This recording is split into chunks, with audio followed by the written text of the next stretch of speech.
मीलाद न था क्यों ना क्यों पर बिन खे छो था रोक्यो हर सुन्नी जो साह ठरे थो हर आशिक ईद करे थो मुनाफिक करे थो मरे थो किथे मुड़ंदा मोहब्बत वारा किथे मुड़ंदा मोहब्बत वारा चौ किथे मुड़ंदा मोहब्बत वारा हणो नियम जाही नारा या रसूल अल्लाह ओ जंजी मदनी सा मोहब्बत सुने अरबी सा उल्फत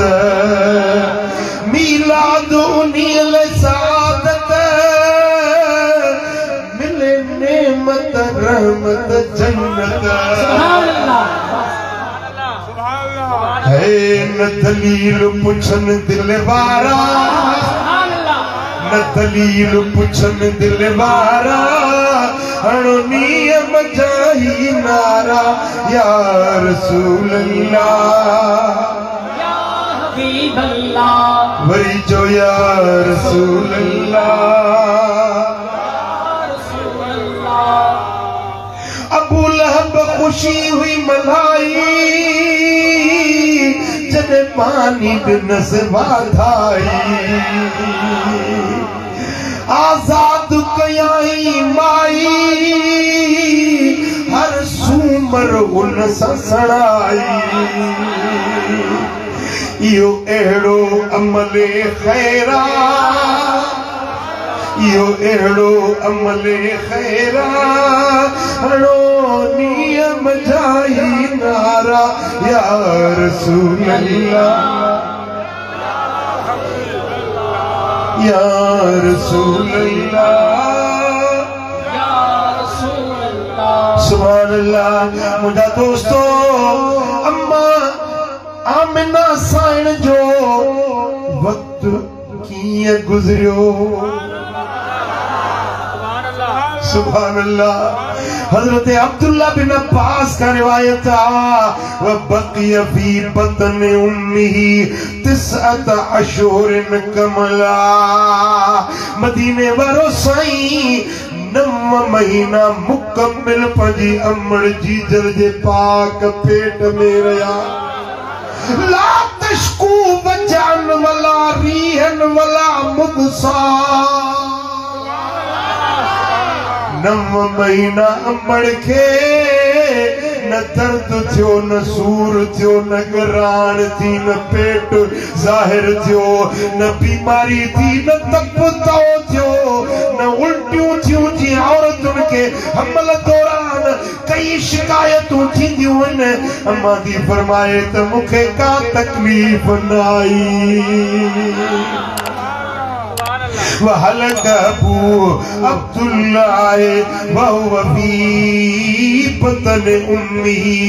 मदीने वारो साईं अन्या पंजी अमड़ जे पेट में आ त बाबा साईं अब्दुल्ला गुज़ारे अबू गुज़ारे वियो हजरत अब्दुल्ला दुनिया ता रहलत करे वियो अन्या साईं जन पंजे अमड़ जे पेट मज़हूर न थियो अबो जुदाई करे वियो फकालतिल मलाइकतु इलाहना व सय्यदना बकिया नबियुका हादा यतीमा